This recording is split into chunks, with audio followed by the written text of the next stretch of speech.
She thought she'd buried the past.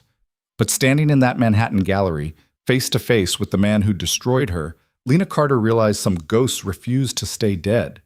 Ryan Hale, her ex-fiancé, her nightmare, stood there with his new trophy on his arm, ready to humiliate her all over again.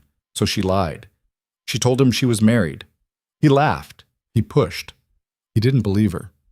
What Ryan didn't know was that Lena's lie was the truth. And her husband? He was the last man Ryan would ever want to meet. This is a story about secrets, power, and the moment everything changes.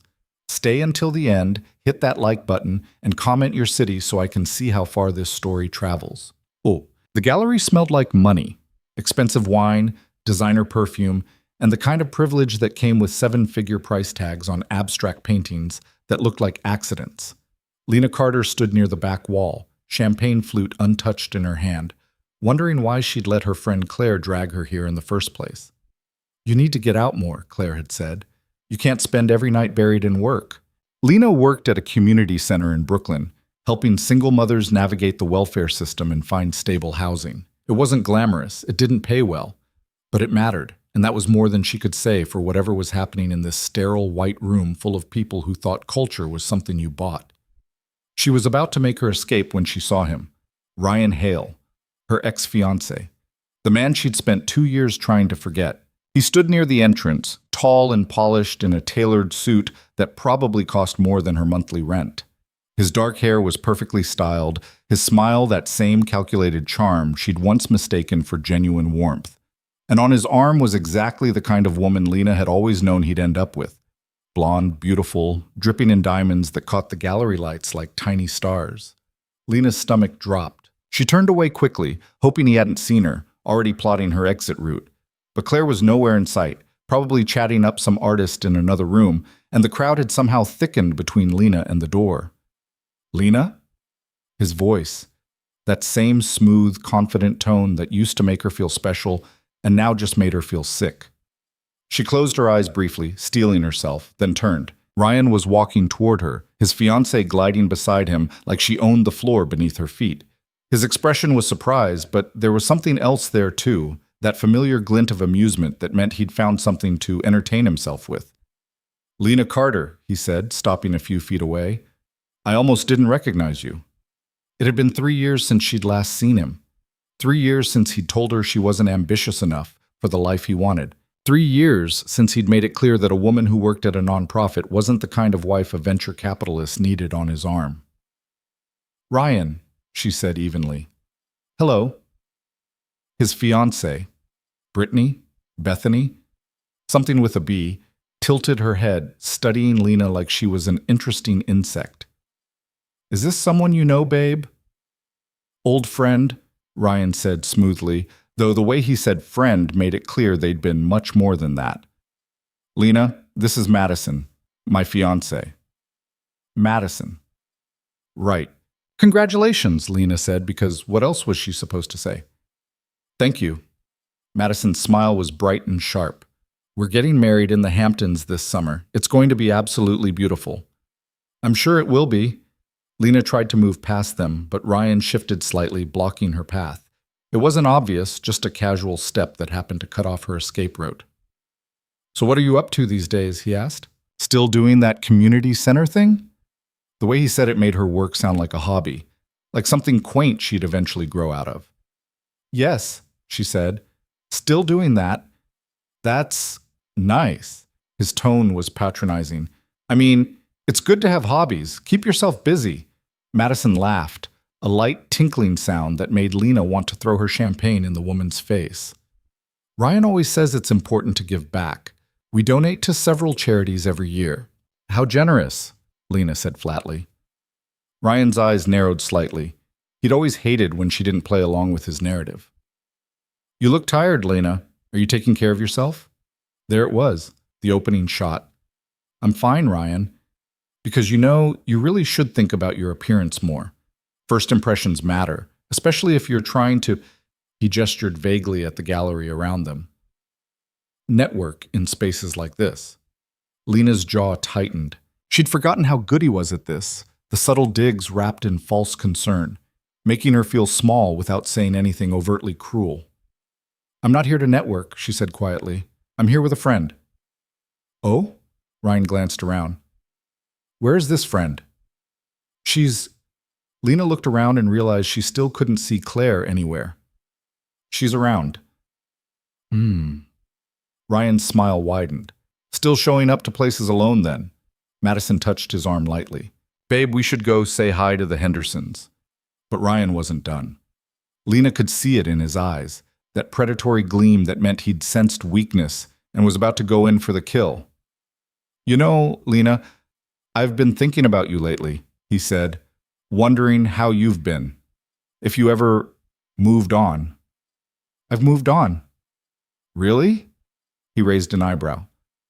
Because from where I'm standing, it looks like you're exactly where you were 3 years ago. Same job, same style, same... He waved a hand at her simple black dress, the one she'd thought looked nice when she'd put it on tonight. Everything. Something hot and bitter rose in Lena's chest. She hated that he could still do this to her, hated that after 3 years his words could still make her feel like the inadequate, invisible woman he'd made her believe she was. You don't know anything about my life, she said. Don't I? Ryan leaned in slightly, lowering his voice just enough that Madison couldn't quite hear. Come on, Lena, we both know how this goes. You're still alone, still struggling, still trying to convince yourself that helping people is a substitute for actually having a life. That's not... It's okay, he said, straightening up. Some people just aren't built for more than that. I'm not judging, I'm just being honest. Madison was tugging at his arm now, clearly uncomfortable with whatever was happening, but Ryan was enjoying himself too much to stop. I mean, look at you, he continued. You're what, 30 now? 31? And you're still showing up to events like this by yourself, nursing a drink you're not even drinking, probably hoping someone will notice you. Ryan, Madison said, her voice sharp. That's enough. But it wasn't.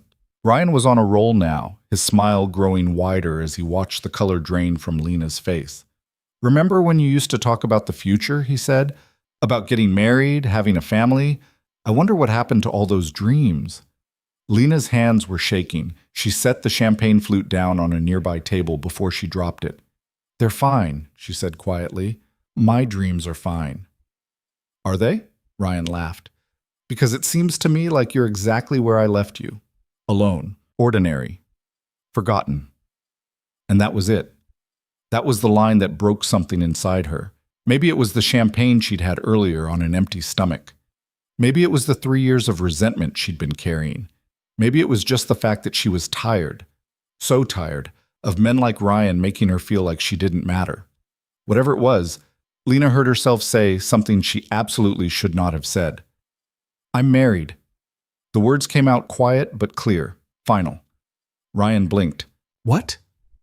I'm married, Lena repeated, louder this time. So actually, Ryan, I'm not alone, and I'm definitely not forgotten. For a moment, a beautiful, satisfying moment, Ryan looked genuinely shocked. His mouth opened slightly, and Madison's perfectly sculpted eyebrows rose. Then Ryan started laughing. You're married, he said, like it was the funniest thing he'd heard all night. You, Lena Carter, married. Yes. To who? He was still laughing, shaking his head. Sorry, I find that hard to believe. You don't have to believe it. Then prove it. Ryan's eyes glittered with challenge. Where's your ring? Lena's heart stopped. She'd forgotten about the ring, about the evidence, about the fact that if you're going to lie about being married, you should probably have something to back it up. Her hand moved instinctively to her left ring finger, which was very, very bare. I don't wear it to events like this, she said, hating how weak the excuse sounded. Of course you don't. Ryan was grinning now, clearly delighted. And let me guess, your husband couldn't make it tonight? Too busy? Out of town? He's working. What does he do, this mysterious husband of yours? Lena's mind raced. She needed to end this conversation, needed to get out of this gallery before she made things worse. He's in business, she said vaguely. Business. Ryan nodded slowly. Right. What kind of business? Ryan, stop, Madison said, but there was curiosity in her voice too now. No, I'm genuinely interested, Ryan said, because Lena here says she's married, But she has no ring, her husband isn't here, and she can't even tell us what he does for a living. So either she's lying," he paused dramatically, "or she married someone so unremarkable that even she can't remember the details." A few people nearby had stopped their conversations, sensing drama. Lena felt their eyes on her, felt the weight of their judgment and curiosity pressing down like a physical thing. "I'm not lying," she said. "Then call him." Lena stared at him. "What?" "Call your husband," Ryan said, pulling out his phone and making a show of checking the time. "It's only 9:30. I'm sure he's not too busy to answer. Call him, have him come down here, and I'll apologize for doubting you." His smile was cruel. "But if you can't, well, then we'll all know the truth, won't we?" This was it. This was the moment where Lena's stupid, impulsive lie was going to explode in her face in front of a room full of Manhattan's art elite. She should have just admitted it, should have said she'd been exaggerating, saving face, whatever. But looking at Ryan's smug expression, at Madison's pitying smile, at the small crowd that had gathered to watch the show, she couldn't do it. She couldn't give him the satisfaction. "Fine," Lena heard herself say. "I'll call him." Ryan's eyebrows shot up. He clearly hadn't expected her to accept the challenge. Lena pulled her phone from her clutch with trembling hands. Her mind was screaming at her to stop, to think, to come up with literally any other solution. But her fingers were already moving, scrolling through her contacts to the name she'd only called twice in the last 2 years. Dante Moretti, her husband, her secret, hidden from the world, barely acknowledged husband. The phone rang once, twice. Lena's heart was pounding so hard she could barely breathe. He wouldn't answer. Why would he answer? They had an arrangement, not a relationship. She lived her life, he lived his, and they only interacted when absolutely necessary for legal or financial matters. 3 rings. Ryan was watching her with that same amused expression, clearly waiting for her to hang up in defeat. 4 rings. "Lena." She almost dropped the phone. His voice was low, smooth, with that slight Italian accent that always made her name sound different. Darker, like something dangerous wrapped in silk. "Dante?" she managed to say. I need your help." There was a pause. In the background she could hear voices, the clink of glasses. He was somewhere public too. "Where are you?" he asked, and there was something in his tone that made her think he already knew the answer was going to be trouble. "The Ashford Gallery. In Manhattan. There's a situation and I—" She glanced at Ryan, who was leaning in to try to hear the conversation. "Can you come? Please?" Another pause. Longer this time. Then, "Don't move. I'll be there in 10 minutes. The line went dead. Lena lowered the phone slowly, her hand still shaking. "Well?" Ryan asked. "Is your husband coming?" "Yes," Lena said, and for the first time all night she felt something other than humiliation. She felt terrified. Because Dante Moretti wasn't like other men. He wasn't safe. He wasn't predictable. And calling him here, to this gallery, to confront Ryan, she had absolutely no idea what was about to happen. But it was too late to take it back now. "He'll be here in 10 minutes, she said. Ryan laughed. "This should be interesting." Madison looked less certain now, her eyes flicking between Lena and the gallery entrance like she was starting to sense that maybe this wasn't going to go the way Ryan thought it would. "Maybe we should just go," she said quietly. "Are you kidding?" Ryan said. "I want to meet this mystery husband. See what kind of man would marry Lena Carter." The cruelty in his voice was so casual, so automatic, that Lena wondered how she'd ever loved him, how she'd ever thought his attention was something worth having. She didn't answer, just moved away from him, positioning herself near the entrance where she could see the door. The minutes crawled by like hours. Claire finally reappeared, looking confused about why Lena was standing alone staring at the entrance, but Lena waved her off with a weak smile and a promise to explain later. Ryan and Madison stayed too, though Madison was clearly uncomfortable now, checking her phone and suggesting repeatedly that they should leave. But Ryan was committed to seeing this through, to watching Lena's lie fall apart. 7 minutes had passed when the gallery doors opened, and Dante Moretti walked in. Lena had forgotten what he looked like in person. Photos didn't capture it, that presence that preceded him like a wave, that made conversations stop and heads turn without him saying a single word. He was tall, maybe 6'2", with dark hair that was just long enough to suggest he didn't care much about convention. His suit was black, perfectly tailored, and probably cost more than Lena made in 6 months. But it wasn't the suit that made people stare. It was everything else. The way he moved, smooth and controlled, like a predator that didn't need to rush because it knew the prey wasn't going anywhere. The sharp angles of his face, all hard lines and shadows, handsome in a way that made you nervous rather than comfortable. And his eyes, dark, almost black in the gallery lighting, scanning the room until they found her. The temperature seemed to drop 10 degrees. Dante crossed the gallery floor like he owned it, people stepping aside without even realizing they were doing it. He didn't look at anyone else, didn't acknowledge the stares or the whispers that had started up. He just walked straight to Lena. "Are you all right?" he asked quietly, and up close she could see the tension in his jaw, the carefully controlled anger in his eyes. "I'm fine," she said, though her voice came out shakier than she'd intended. "I'm sorry for calling. I didn't know what else to—" "You did the right thing." His gaze moved past her to Ryan, who was staring at Dante with an expression Lena had never seen on his face before. Fear. Actual, genuine fear. "Is this him?"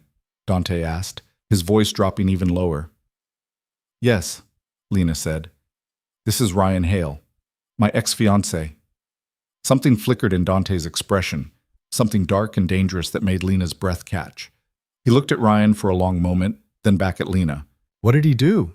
he asked. "He didn't believe I was married," Lena said quietly. "He thought I was lying." "I see."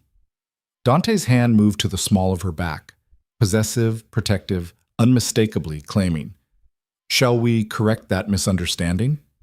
Before Lena could answer, he was already walking her back toward Ryan, who looked like he was seriously reconsidering every decision that had led to this moment. Madison had gone pale, her hand clutching Ryan's arm, like she was trying to anchor herself to something solid. "Ryan Hale," Dante said, and his voice carried across the now silent gallery. "I believe you've met my wife." The way he said "my wife" sent shivers down Lena's spine. Not gentle or affectionate, possessive, final. Like a statement of fact that no one in their right mind would argue with. Ryan's mouth opened, closed, opened again. "You're—" He looked at Lena, then back at Dante. "You're her husband." "I am." "I didn't— she never said—" Ryan was stammering now, all his earlier confidence evaporating. "She didn't have a ring, and I thought—" "You thought what?" Dante's voice was soft, dangerous. "That because she doesn't wear her ring in public, she must be lying? That because I wasn't here, I must not exist?" "No, You just what?" Dante took a step closer, and Ryan actually backed up. "You just assumed you had the right to humiliate her? To make her prove herself to you?" The entire gallery was watching now. Every conversation had stopped. Every eye was on them. Lena felt frozen, caught between horror and something else. Something that felt almost like satisfaction. "I apologize," Ryan said quickly. "I didn't mean— It was just a misunderstanding." "Was it?" Dante tilted his head slightly. "Because from where I'm standing, it looks like you deliberately tried to embarrass my wife in front of these people. And I'm trying to decide whether that's something I should let slide." The threat was implicit but unmistakable. Madison tugged harder on Ryan's arm. "We should go," she whispered urgently. But Dante wasn't done. "Lena told me about you," he said, his hand still on her back, keeping her close. "She told me you left her because she wasn't ambitious enough for you, because she chose to help people instead of making money." He paused. "That's an interesting perspective coming from a man who makes his living betting on other people's ideas." Ryan's face had gone from pale to red. "I don't think you understand. I understand perfectly." Dante's voice cut through the air like a blade. "You saw a woman with a good heart and mistook her kindness for weakness. You threw away something real because you wanted something shiny." His eyes flicked to Madison, who flinched. "I hope it was worth it." "Now wait just a—" Ryan started, but Dante spoke over him. "We're leaving," he said, though he was looking at Lena now, his expression softening slightly. "Unless you want to stay?" Lena shook her head mutely. "Then we're done here." Dante's hand slid from her back to her hand, his fingers lacing through hers in a gesture that looked natural, practiced, like they'd done it 1,000 times before. They hadn't. This was the first time Dante Moretti had ever held her hand. He led her toward the exit, the crowd parting around them like water. Lena could feel Ryan's eyes on her back, could sense the shocked whispers already starting, but she didn't look back. She didn't need to. For the first time in 3 years, Ryan Hale wasn't the most powerful person in the room, and he knew it. Outside, the night air was cold against Lena's flushed skin. A black car was waiting at the curb, a sleek Mercedes with tinted windows. The driver stood by the back door, opening it as they approached. "Get in," Dante said quietly. Lena hesitated. "I should probably go find Claire. Let her know I'm leaving." "I'll have someone tell her." He was already pulling out his phone, typing something with one hand while still holding hers with the other. "You shouldn't be alone right now." "I'm not going to fall apart," Lena said, though her voice wavered slightly. Dante looked at her, really looked at her, for the first time all night. "I know you're not," he said, "but we still need to talk, and I'd prefer to do it somewhere private." Lena climbed into the car. The car pulled away from the curb smoothly, leaving the gallery lights behind. Inside, the leather seats were soft, the air warm, and the silence absolute. Lena sat as far from Dante as the back seat would allow, her hands twisted together in her lap, trying to process what had just happened. Dante sat perfectly still beside her, his attention on his phone, typing something that made his jaw tighten. He hadn't let go of her hand until they'd gotten into the car, and now the absence of his touch felt strange, like she'd gotten used to it in the span of 5 minutes. "Where are we going?" she asked finally. "My place," Dante said without looking up. "We need to talk, and I'd rather not do it in a car." Your place meant the penthouse. Lena had only been there once, 2 years ago, when they'd signed the marriage papers. It had been surreal then, all glass and steel and views that made her dizzy. She hadn't wanted to go back. "I can just go home," she said. "You don't have to—" "Lena." He looked at her now, and his expression was unreadable. "What happened tonight wasn't nothing. You called me. You asked for help. So we're going to talk about it." She wanted to argue, but the truth was she had no idea what to say to him. "Thank you" felt inadequate. "I'm sorry" felt wrong. And explaining why she'd lied to Ryan in the first place would require admitting things she wasn't ready to say out loud. So she stayed quiet and watched the city lights blur past the tinted windows. The penthouse was exactly as she remembered, 40 floors up, in a building that probably had a waiting list longer than she'd live. The elevator opened directly into the apartment, no hallway, no neighbors. Just Dante's private world. He walked in ahead of her, shrugging off his jacket and draping it over the back of a chair. Beneath it, his white shirt was crisp, the sleeves rolled up to reveal forearms that were more muscular than she'd expected. He moved to the bar in the corner, pulling out a bottle of something amber and expensive looking. "Drink?" he asked. "I don't—" Lena stopped herself. "Actually, yes. Please." He poured 2 glasses and brought one to her. Their fingers brushed as she took it, and she felt that same electric jolt she'd felt when he'd held her hand outside the gallery. "Sit," he said, gesturing to the couch. Lena sat. Dante took the chair across from her, far enough away that it felt deliberate. He sipped his drink, studying her over the rim of the glass. "Tell me what happened," he said. "All of it." So she did. She told him about running into Ryan, about the mockery, about the way he'd made her feel small and invisible and worthless, about the lie that had come out of nowhere, desperate and stupid and impossible to take back. Dante listened without interrupting. His expression didn't change, but something in his eyes got darker with every detail she shared. "I shouldn't have called you," Lena said when she finished. "I panicked. I didn't think—" "You did exactly what you should have done," Dante said. His voice was quiet but firm. "You're my wife. When you need help, you call me." "But we're not—" Lena gestured vaguely between them. "This isn't a real marriage, Dante. We both know that." "Don't we?" The question hung in the air between them. Lena stared at him. "What's that supposed to mean?" Dante set his glass down on the side table, leaning forward slightly. "You called me your husband tonight. In front of witnesses. in front of a room full of people who will absolutely talk about what they saw. I know. I'm sorry. I'll figure out how to fix it. I don't want you to fix it. Lena blinked. What? I said, I don't want you to fix it. Dante's gaze was steady, intense. Let them talk. Let them know you're married. Let them know you're mine.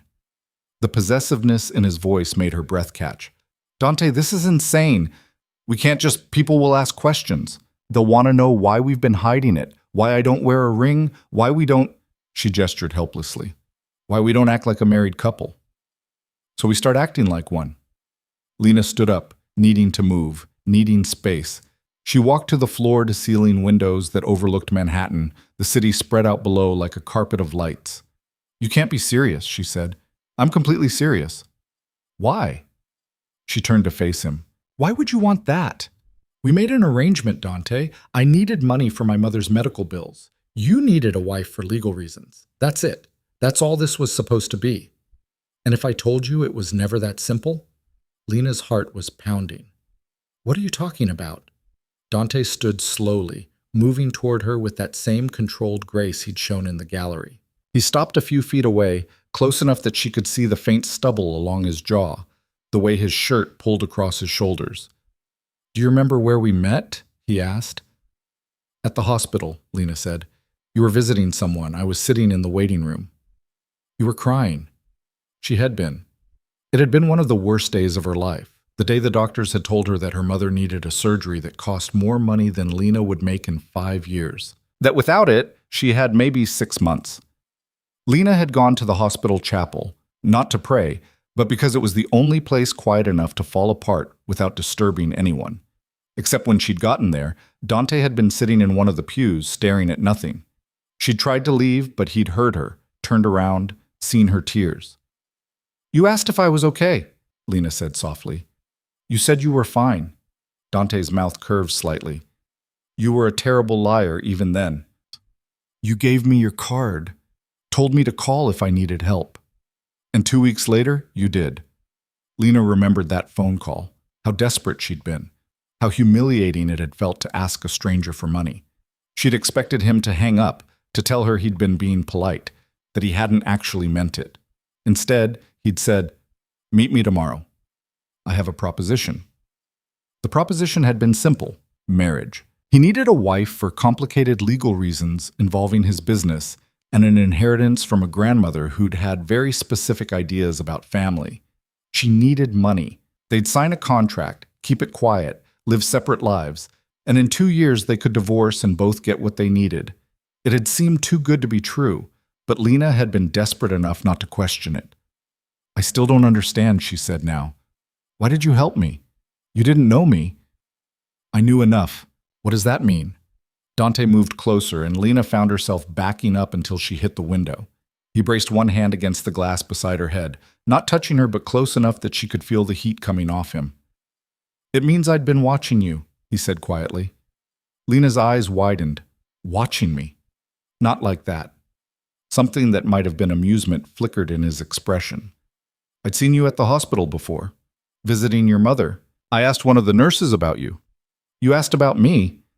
You were kind to everyone, Dante said. The nurses, the other patients, the janitors. You knew their names, brought them coffee, smiled at them like they mattered. He paused. Most people don't see service workers at all, but you did. Lena didn't know what to say to that. And then I saw you in that chapel, Dante continued, trying so hard not to break down, trying to be strong even when you were falling apart. His hand moved from the window to her face, his thumb brushing her cheek so gently she barely felt it. I wanted to help you, but I also wanted an excuse to keep you in my life. So you made up the marriage thing? I needed a wife, Dante said. That part was real, but I could have married anyone. I chose you. Lena's head was spinning. Why? Because you were the first person in 10 years who looked at me like I was human, he said simply. Not dangerous, not useful, just human. She remembered that. The way he'd sat in the chapel, shoulders slumped, looking lost. She'd asked if he was okay because he'd looked like he needed someone to ask, like maybe no one ever did. Dante, I'm not good at this, he said, his voice rougher now, at talking about feelings or whatever this is. But I need you to understand something, Lena. This was never just an arrangement for me. Not from the beginning. Then why did you stay away? The question came out sharper than she'd intended. Why did we live separate lives? Why did you only call me twice in 2 years? Because I thought that's what you wanted. His hand dropped from her face. You made it very clear that you were doing this for your mother, that it was a transaction. I didn't want to pressure you, didn't want you to feel obligated to pretend something you didn't feel. So you just, what? Waited? I waited, Dante confirmed. Figured when the 2 years were up, you'd take your divorce settlement and disappear. And I'd have no one to blame but myself for not being honest from the start. Lena stared at him, trying to reconcile this with everything she'd thought she knew about their arrangement. You're saying you wanted a real marriage? I wanted you, he corrected. However, I could have you. If that meant a piece of paper and nothing else, I was willing to take it. The vulnerability in his voice did something to her chest, made it hard to breathe. I don't understand you, she whispered. I know. He stepped back, giving her space again. And I'm not asking you to, not tonight. Tonight I'm just asking you to stay here. Let me make sure you're okay, and then we can figure out the rest later. What rest? The part where we decide what happens next, Dante said. We're married, Lena. Legally, officially married. And as of tonight, people know about it. So we need to decide if we're going to keep pretending it doesn't mean anything, or if we're going to what? He looked at her for a long moment. Give it a real chance. Lena's heart was doing something complicated in her chest. You can't just spring that on me. I'm not springing anything, Dante said. I'm being honest. Finally. Maybe I should have done it 2 years ago, but I'm doing it now. He picked up his drink again, drained it. You don't have to answer tonight. You don't have to answer at all. But I needed you to know. Know what? That what Ryan said tonight was wrong. Dante's voice went hard again. You're not ordinary. You're not forgotten. And you sure as hell don't deserve to be treated like you're invisible. Lena felt tears prick her eyes, hated herself for it.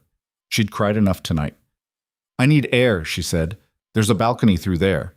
Dante gestured to a door she hadn't noticed. Take your time. She practically fled to it. Outside, the cold hit her immediately. The balcony was small but private, with a view that stretched across the city. Lena gripped the railing, trying to get her thoughts in order. This wasn't how tonight was supposed to go. She was supposed to go to a gallery, drink some wine, look at art she didn't understand, and go home. Instead, she'd confronted her ex, called her secret husband, and apparently discovered that said husband had feelings she'd had no idea existed. She heard the door open behind her. I said I needed air, she said without turning around. I brought you a coat. Dante draped something warm over her shoulders. It's freezing out here. It was his jacket, she realized, still warm from his body, smelling like expensive cologne and something else she couldn't identify. He didn't go back inside, just stood beside her, looking out at the city. Can I ask you something? Lena said after a while. Anything. When you said you needed a wife for legal reasons, was that actually true? Dante was quiet for a moment. Yes and no. Explain. My grandmother left me her estate on the condition that I be married before my 35th birthday, he said. That part was real. But the estate isn't something I needed. I have my own money, my own business. So why bother? Because my grandmother was the only family I had who gave a damn about me, Dante said quietly. And honoring her wishes felt like the least I could do. He glanced at her. But I could have married anyone, hired an actress, paid someone to play the part for a few years. It would have been easier. Why didn't you? Because I met you. He said it so simply, like it was obvious, and suddenly I had a reason to want it to be real. Lena pulled the jacket tighter around herself. You don't really know me, Dante. Don't I? He turned to face her fully. You work at a community center helping single mothers. You visit your own mother every Sunday at the care facility. You drink terrible coffee because it's free at work. You have a friend named Claire who drags you to art galleries you hate. You read romance novels on the subway and try to hide the covers. You're kind to everyone even when they don't deserve it. And you have this way of making people feel seen. Lena's throat was tight. You got all that from watching me at a hospital? I got some of it from watching. The rest I got from paying attention over the last 2 years. We barely spoke in 2 years. I know. There was regret in his voice. That was my mistake. I thought I was giving you space. Turns out I was just being a coward. You? Lena almost laughed. You're the least cowardly person I've ever met. You walked into that gallery tonight like you owned it. That's different. That's business. That's the part of me I know how to be. Dante's jaw tightened. This, talking about feelings, trying to be someone you'd want, that scares the hell out of me. The admission surprised her. Why? Because I'm not a good man, Lena. His voice was flat. I've done things you wouldn't like, made choices that would probably horrify you. The business I run, it's legitimate now, but it wasn't always. And the reason I have the power I have is because people are afraid of me. Are you trying to scare me off? I'm trying to be honest, Dante said. You should know what you're getting into, who you're married to.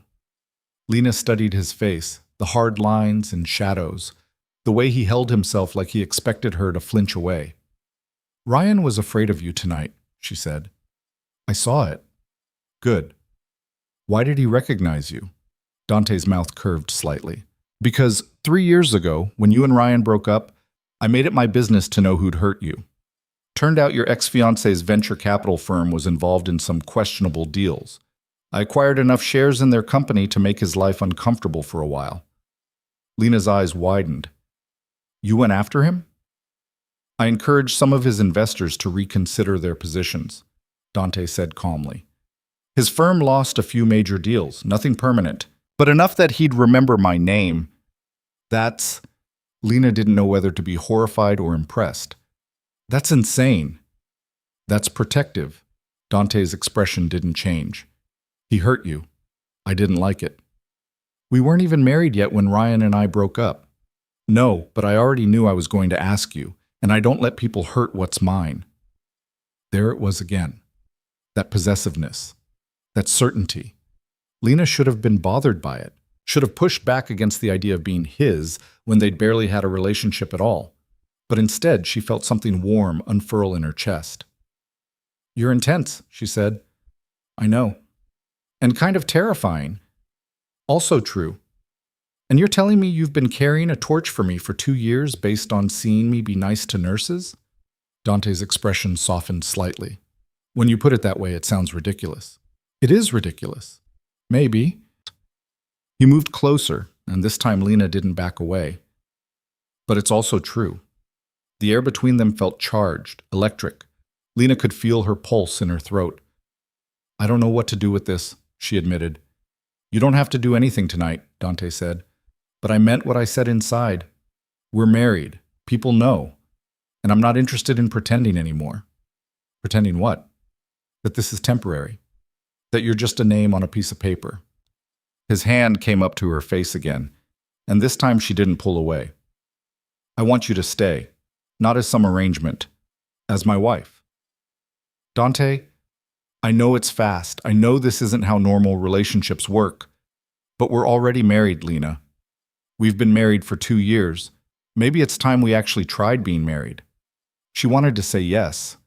The word was right there, ready to fall from her lips, but fear held it back. What if it doesn't work, she asked. Then we'll deal with it, Dante said. But at least we'll know we tried. That's not very reassuring. I'm not good at reassuring. His thumb brushed her lower lip, making her breath catch. But I'm very good at keeping promises, and I promise that if you give this a chance, I will do everything in my power to make you happy. Everything? Everything. Lena's head was spinning again, but this time it wasn't from fear or confusion. It was from the possibility of something she'd never let herself imagine, a real marriage, a real relationship, with a man who looked at her like she was the only person in the world. I need time, she said finally, to think, to process all of this. Take all the time you need. Dante dropped his hand but didn't step back. But you're staying here tonight. It's late, and I don't want you going home alone after what happened. I can take care of myself. I know you can. His voice was gentle. But you don't have to. Not anymore. And that, more than anything else he'd said tonight, made something crack open inside her. She'd been taking care of herself for so long, had been strong and independent and fine on her own because she'd had to be, because no one else was going to do it for her. But the idea of letting someone else carry some of that weight, even for one night, it was more tempting than she wanted to admit. "Okay," she heard herself say. "I'll stay." Dante's expression didn't change, but something in his eyes warmed. "The guest room is ready. I'll show you." He led her back inside through the penthouse to a bedroom that was twice the size of her entire apartment. The bed was massive, covered in white linens that looked impossibly soft. There was an ensuite bathroom, a walk-in closet, and another set of windows with that same dizzying view.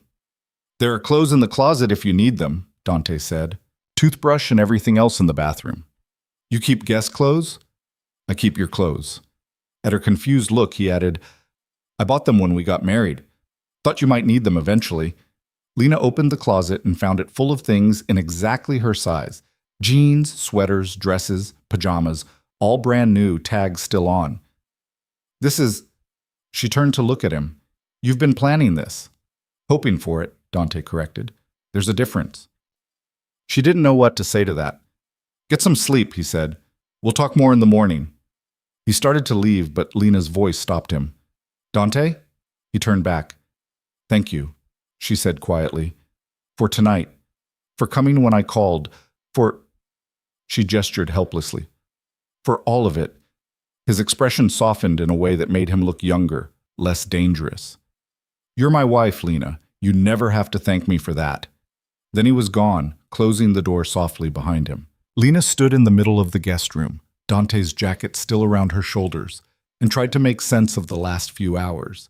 She'd gone to a gallery, run into her ex, called her secret husband, and discovered that the arrangement she'd thought was purely transactional had been something else entirely from the very beginning.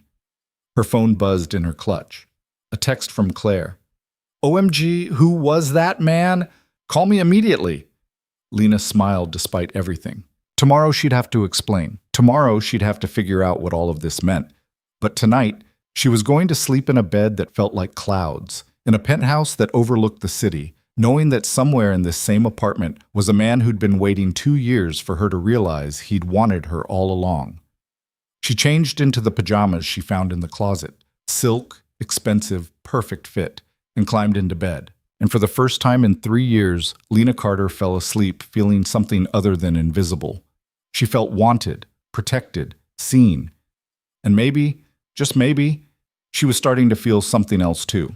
Something that felt dangerously close to hope. Lena woke to sunlight streaming through unfamiliar windows and the smell of coffee. For a disoriented moment, she couldn't remember where she was. Then it all came rushing back. The gallery, Ryan, Dante's confession on the balcony. She sat up, running a hand through her tangled hair. The clock on the nightstand read 9:15. She never slept this late. Her body must have needed it after the emotional chaos of last night. Someone had left coffee on the nightstand while she slept, still hot, in a mug that probably cost more than her weekly grocery budget. A small note beside it read, "Drink this, then come find me. D." His handwriting was sharp, precise, exactly what she would have expected. Lena drank the coffee, black, strong, perfect, and found clean clothes laid out on the chair by the window. Jeans, a soft gray sweater, even undergarments in the right size. It should have felt invasive, someone choosing her clothes while she slept. Instead, it felt oddly considerate. She dressed quickly, splashed water on her face in the bathroom, and went looking for Dante. The penthouse looked different in daylight, less intimidating, more lived in. There were books on shelves she hadn't noticed last night, a jacket thrown over a chair, a laptop open on the dining table. Signs that someone actually inhabited this space instead of just using it as a showpiece. She found Dante in the kitchen, which was all stainless steel and marble countertops. He was on the phone, speaking rapid Italian that Lena couldn't follow, but his tone was sharp enough that she understood someone was getting their ass handed to them. He saw her and held up one finger. Just a minute. Then he said something final and cutting into the phone and hung up. "Morning?" he said, and his voice was completely different from the one he'd just been using. Softer, almost gentle. "How'd you sleep?" Better than I expected, Lena admitted. Thank you for the coffee. You take it black, right? How did you? She stopped. Right. You've been paying attention. Something that might have been amusement flickered in his expression. Always. He gestured to the counter where a spread of breakfast was laid out. Hungry? Did you cook all this? I had it sent up. At her look, he added, I can cook, just not well. Figured you'd prefer something edible. Despite everything, Lena smiled. Thoughtful. I have my moments. He poured himself more coffee. We need to talk about what happens next. And just like that, the lightness evaporated. Lena picked up a croissant, more for something to do with her hands than because she was hungry. I've been thinking about that. And? And I don't know. She set the croissant down without taking a bite. Last night you asked me to give this a real chance, but I don't even know what that means. We've been married 2 years and barely know each other. So we fix that, Dante said, starting now. It's not that simple. Why not? Because, Lena struggled to put it into words. Because you're you and I'm me. We come from completely different worlds, Dante. You own penthouses and wear suits that cost more than I make in a month. I work at a community center and live in a studio apartment in Brooklyn. So? So that matters. Does it? Dante leaned against the counter, studying her. Money's just money, Lena. It doesn't mean anything. That's easy to say when you have it. Fair point. He acknowledged that with a slight nod. But it's also true. The money, the penthouse, the car, none of that is who I am. It's just what I have. Then who are you? The question hung between them. Dante was quiet for a long moment. When he spoke, his voice was careful, measured. I'm someone who grew up with nothing, who learned early that the world doesn't give you anything you don't take, who made choices I'm not proud of to survive. He paused. But I'm also someone who tries to be better than where I came from, who keeps his word, who protects what's his. And I'm supposed to be what's yours. You already are. He said it without hesitation. You have been since the day we signed those papers. The only question is whether you want to be. Lena's chest felt tight. You make it sound so simple. It is simple. Not easy, but simple. Dante set his coffee down. Do you want this marriage to be real? Yes or no? I don't know. Then let me ask a different question. He moved closer, not touching her, but near enough that she had to tilt her head back to meet his eyes. When you saw Ryan last night, when he was tearing you down, making you feel worthless, what made you call me? I panicked. Before that, before the panic. What was the first thing you felt when you decided to lie about being married? Lena thought back to that moment, to the way Ryan had looked at her with such contempt, such certainty that she was still the same woman he'd discarded. I wanted him to be wrong, she said quietly. I wanted him to see that I wasn't alone, that someone had chosen me. And when I walked into that gallery, I was terrified. Of me? Of what you'd think? Of what you'd say? She swallowed hard. Of the fact that part of me was relieved you came. Dante's expression softened. That's your answer right there. Is it? You called me because some part of you already thinks of me as your husband, he said. Not the legal paperwork version, the real thing. And when I showed up, you weren't just relieved, you were safe. I saw it on your face. Lena wanted to argue, but she couldn't, because he was right. That doesn't mean I'm ready for... She gestured vaguely at the penthouse around them. For all of this? Then don't be. Dante's voice was calm, reasonable.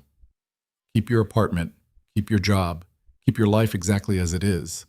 I'm not asking you to change anything except one thing. What? Stop treating this marriage like it's temporary. He reached out, tucking a strand of hair behind her ear in a gesture so gentle it made her breath catch. Give me a chance to be your husband. Not in 2 years when some contract expires. Now. And if it doesn't work, then we'll deal with it when it happens. His hand lingered near her face. But I think you're scared of the opposite problem. What problem? That it will work, Dante said quietly. That you'll let me in and I'll matter, and then you'll have something to lose. The words hit too close to home. Lena stepped back, needing space. You don't know me as well as you think you do. Don't I? There was no challenge in his voice, just certainty. You've been alone for 3 years, Lena, keeping everyone at arm's length. Your friend Claire probably doesn't even know about your mother's illness, does she? Lena's silence was answer enough. You take care of everyone else, Dante continued, but you don't let anyone take care of you, because if you do, if you let someone matter, then they can hurt you, like Ryan did. Stop. Her voice came out sharper than intended. Make me. It wasn't a taunt, it was an invitation. Lena glared at him. You're being unfair. I'm being honest. Dante's jaw tightened. And I get it. I do. I've spent my whole life keeping people at a distance because it's safer that way. But you know what I've learned? What? Safe is another word for lonely.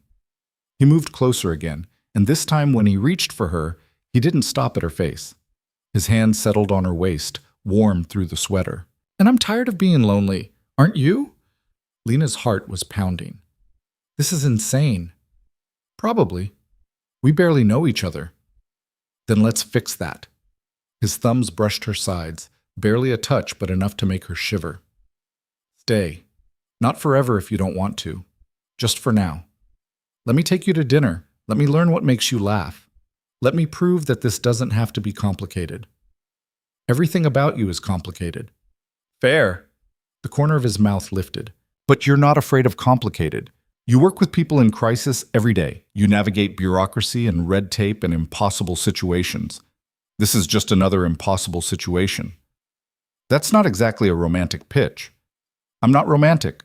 Dante's expression turned serious. But I am serious about this. About you. And if you need romance, I'll learn. I'll buy you flowers and take you to nice restaurants and do whatever people do when they're trying to win someone over. You can't just decide to be in love with someone. Who said anything about love? His voice was careful. I'm talking about giving this a chance. Seeing where it goes. Love comes later, if we're lucky.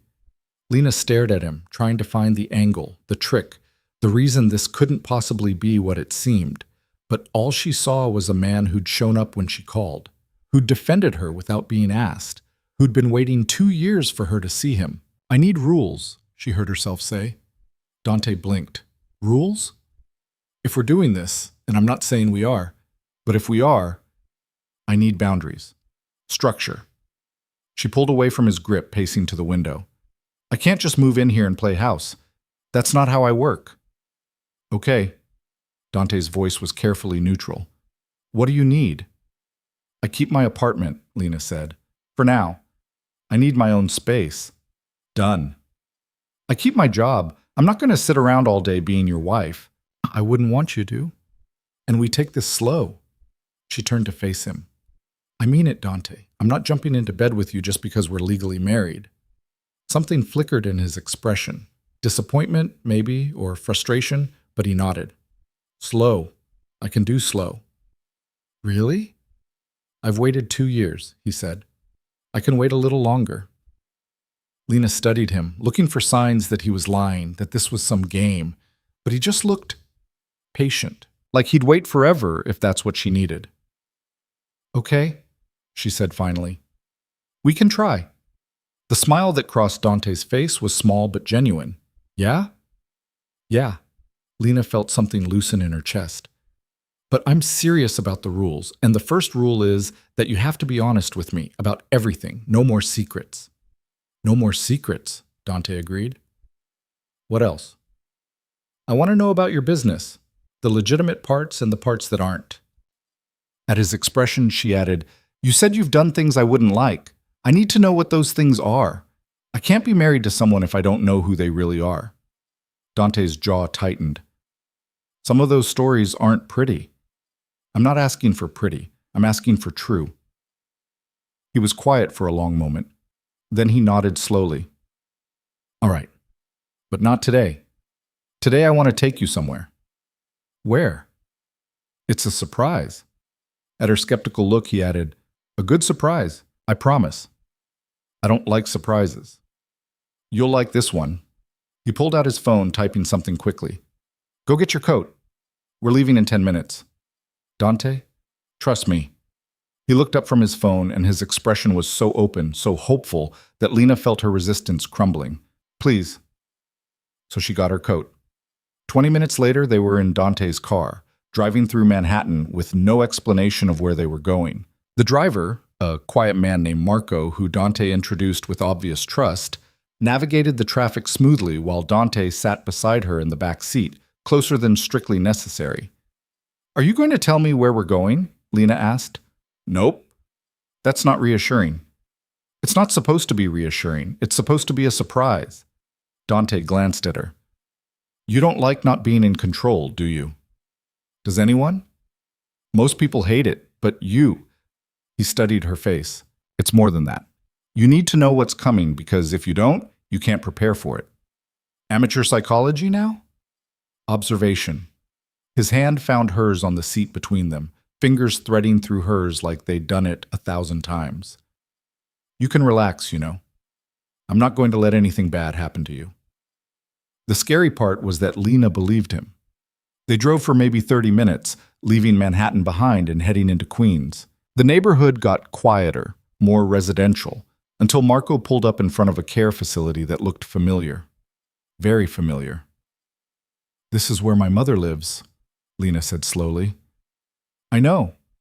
Dante was already getting out of the car. Come on. Lena followed him inside, her mind racing. The receptionist at the front desk, Maria, who usually worked Sundays, looked up and smiled. Mrs. Moretti, she said warmly, he's already upstairs with your mother. He? Lena looked at Dante. Specialist I brought in, he said casually. Dr. Chen, he's one of the best neurologists in the country. Figured he should take a look at your mother's case. Lena stopped walking. You brought a neurologist to see my mother? Technically, I brought him in 3 weeks ago, Dante said, but I didn't want to say anything until I knew if he could help. 3 weeks? Lena's voice cracked. What are you talking about? Your mother had a stroke 2 years ago, Dante said quietly. The surgery fixed the immediate problem, but she's had complications since then. Mobility issues, memory problems. The doctors here said there wasn't much else they could do. I know all that. Dr. Chen thinks differently. Dante's hand was on the small of her back, guiding her toward the elevator. He's been reviewing her case. There's a new treatment protocol, experimental but promising. If she qualifies, it could help with the mobility at least. Maybe some of the cognitive stuff too. Lena felt like the floor was tilting. Why didn't you tell me? Because I didn't want to get your hopes up if it turned out to be nothing. The elevator doors closed, leaving them alone in the small space. But Dr. Chen called this morning. He thinks your mother's a good candidate for the trial. Trial? Clinical trial at Columbia Presbyterian. 6 months of intensive therapy combined with new medication. It's not a cure, but it could give her back some quality of life. Dante's voice was careful. If you want to do it, it's your decision. I just wanted to give you the option. Lena couldn't speak. Her throat had closed up entirely. The elevator opened on the 3rd floor, and Dante led her down the familiar hallway to her mother's room. Through the window, Lena could see a man in a white coat sitting beside her mother's bed, showing her something on a tablet. Her mother was laughing. Lena hadn't heard her mother laugh in 2 years. He's explaining the treatment to her now, Dante said quietly, making sure she understands what it would involve. She seems interested. How much does this cost? The question came out before Lena could stop it. Doesn't matter. It matters to me. Dante turned her to face him, his hands on her shoulders. We're married, Lena. What's mine is yours. That includes money for your mother's medical care. That's not, we have an agreement. The agreement was bullshit, Dante said flatly. I told you that last night. I didn't marry you for legal reasons. I married you because I wanted to. And part of wanting to be your husband means taking care of the people you love. Lena's eyes were burning. I can't just accept this. Yes, you can. His voice was gentle but firm. You've been carrying this alone for years. Let me help, please. Why? The word came out broken. Why would you do this? Because you matter to me. Dante said it simply, like it was obvious. Because seeing you happy makes me happy. Because this is what people do when they care about someone. They help. A tear slipped down Lena's cheek before she could stop it. Dante's thumb caught it, wiping it away with a tenderness that made her chest ache. "I don't know how to do this," she whispered. "Do what?" "Let someone take care of me." "Then learn." He pressed his forehead to hers, close enough that she could feel his breath on her lips. "Start with this. Let me help your mother. Everything else we can figure out as we go."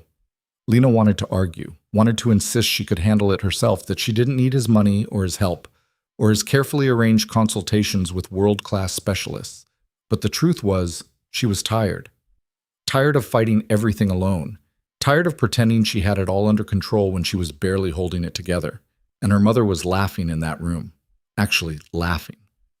"Okay," she heard herself say. "Okay." Dante pulled back just enough to look at her. "Yeah? Yeah." She managed a watery smile. "But this doesn't mean I'm moving into the penthouse. Baby steps." His smile was soft. "I'll take it." Dr. Chen spent an hour explaining the treatment protocol to both Lena and her mother. He was patient, thorough, answering every question Lena threw at him without seeming bothered by her skepticism. By the end, even Lena had to admit it sounded promising. Her mother, Mary Carter, who'd been a force of nature before the stroke reduced her to a hospital bed, kept looking between Lena and Dante with obvious curiosity. "So this is your husband," she said when Dr. Chen finally left. Her words were slightly slurred but understandable. "The mysterious Dante." "Hi, Mrs. Carter," Dante said, and his voice was different, warmer, less controlled. "It's good to finally meet you properly." "Properly." Mary's eyes were sharp despite the stroke damage. "Lena told me she got married. Didn't tell me to who or why you've never visited." "Mom," Lena started, but Mary waved her off. "I'm old and sick, not stupid." She looked at Dante. "You love my daughter?" The directness of the question made Lena want to sink through the floor, but Dante didn't hesitate. "I'm working on it," he said honestly. "Ask me again in 6 months." Mary studied him for a long moment. Then impossibly, she smiled. "I like him." "Mom, he's honest. That's rare." Mary's hand shook as she reached for Lena's. "And he's helping me. That's rarer." "It's nothing," Dante started, but Mary cut him off. "It's not nothing. Don't insult me by pretending it is." Her grip on Lena's hand tightened. "You take care of my girl. She acts tough, but she's not." "I know," Dante said quietly. "And Lena?" Mary looked at her daughter. "Stop being stubborn. If you found someone good, don't push him away because you're scared." "I'm not scared." "You're terrified." Mary's smile was knowing. "But do it anyway. Life's too short to play it safe." They stayed another hour, talking about the treatment, about logistics, about things that had nothing to do with medical care. Mary wanted to know how they met, how long they'd been married, what Dante did for a living. Dante answered every question honestly, or as honestly as he could without terrifying a woman recovering from a stroke. He made her laugh, made her smile, treated her with a respect and patience that made Lena's chest tight. When they finally left, Mary was tired but happy, more animated than Lena had seen her in months. "She likes you," Lena said as they walked back to the car. "I like her." Dante held the door open for her. "She reminds me of you." "How?" "Stubborn, strong, doesn't take bullshit." He climbed in beside her. "You get your spine from somewhere." The drive back to Manhattan was quieter. Lena stared out the window, processing everything that had happened in the last 24 hours. It felt surreal, like she'd fallen asleep in her normal life and woken up in someone else's. "Thank you," she said finally. "For my mother, for Dr. Chen, for all of it." "You don't have to thank me." "I do, though." She looked at him. It was the kindest thing anyone's ever done for me." Dante's expression was unreadable. "Then people haven't been very kind to you." "Not many, no." "Their loss?" He reached for her hand again, and this time Lena didn't pull away. "Can I ask you something?" "Okay." "When Ryan left you 3 years ago, why didn't you fight for the relationship?" The question caught her off guard. "What?" "You loved him, right? Or thought you did. But when he said you weren't good enough, you just accepted it. Why?" Lena was quiet for a long moment. "Because part of me thought he was right." "Right about what?" that I wasn't enough. The admission hurt. Ryan was ambitious, driven, going places. And I was just me, working at a nonprofit, helping people who couldn't help themselves, making no money and going nowhere. She swallowed hard. When he said I was holding him back, I believed him. That's the saddest thing I've ever heard. It's true, though. No, it's not. Dante's grip on her hand tightened. You know what you are, Lena? You're someone who matters. You help people who have nothing. You show up for your mother every week, even though it breaks your heart to see her like that. You work a job that doesn't pay enough because you believe in what you're doing. That's not nothing. That's everything. Lena's throat was tight again. Ryan was an idiot, Dante continued, and I'm glad he left. Because if he hadn't, you wouldn't have been in that hospital, and I wouldn't have met you. Fate? Luck. His smile was slight. Or maybe you're right, maybe fate. Either way, I'm keeping you. You can't just keep people. Watch me. Despite everything, Lena laughed. It came out shaky, but real. They spent the rest of the day together. Dante took her to lunch at a small Italian place in the village where everyone knew him and treated him like family. The owner, an old woman named Rosa, pinched Lena's cheeks and declared her too skinny, then proceeded to feed them enough food for 6 people. After lunch, they walked. Just walked. Through neighborhoods Lena had lived in for years but never really seen. Dante pointed out buildings he owned, restaurants he liked, places that meant something to him. He talked about growing up poor in Queens, about the choices he'd made to survive, about the business he'd built from nothing. He didn't sugarcoat it. Told her about the gray areas, the deals that skirted legality, the people he'd had to become to make it work. But he also told her about going legitimate 5 years ago, about cleaning up his operations, about trying to be someone his grandmother would have been proud of. She sounds amazing, Lena said. She was terrifying. Dante's smile was fond. Barely 5 feet tall, but could make grown men cry with one look. She's the one who taught me that power isn't about fear. It's about respect. Do people respect you? Some do, others are just scared. He glanced at her. Which one are you? Neither. Lena considered. I think I'm curious. About what? About who you really are. Under all the control and the power and the expensive suits. She stopped walking, turning to face him.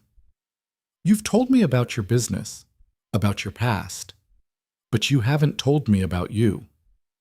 What do you want to know? Everything. She said it simply. What you're afraid of, what makes you happy, what you want from life besides money and power. Dante was quiet for a long moment, his eyes searching hers. I'm afraid of being alone, he said finally, of building this whole empire and having no one to share it with, of dying and having no one give a damn. He paused. I'm happy when things work the way they're supposed to, when people keep their word, when I can fix problems. Another pause. And what I want from life is standing right in front of me. Lena's breath caught. That's terrifying, she said. I know. Dante stepped closer. But it's true. They stood there on the sidewalk, people flowing around them, the city loud and busy and completely unaware that Lena's entire world was shifting. I need more time, she said quietly. I know. But I'm not running. I know that too. Dante's hand came up to her face, his touch gentle. Take all the time you need. I'm not going anywhere. And looking into his eyes, Lena believed him. They were standing there close enough to kiss, but not quite touching, when Dante's phone rang. He ignored it. It rang again. You should get that, Lena said. It can wait. It rang a third time, and Dante swore under his breath. Sorry, I need to... He pulled out his phone, his expression darkening as he looked at the screen. I have to take this. He stepped away, and Lena watched his entire demeanor change.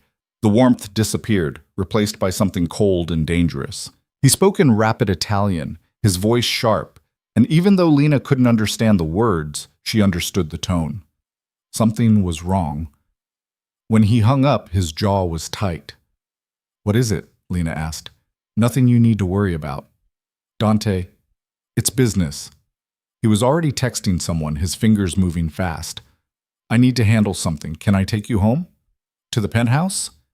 to your apartment. He looked up from his phone. Unless you want to come with me, but I don't think... He stopped himself. It's better if you go home. That scared her more than anything. What's happening? Someone's making trouble. Dante's voice was flat.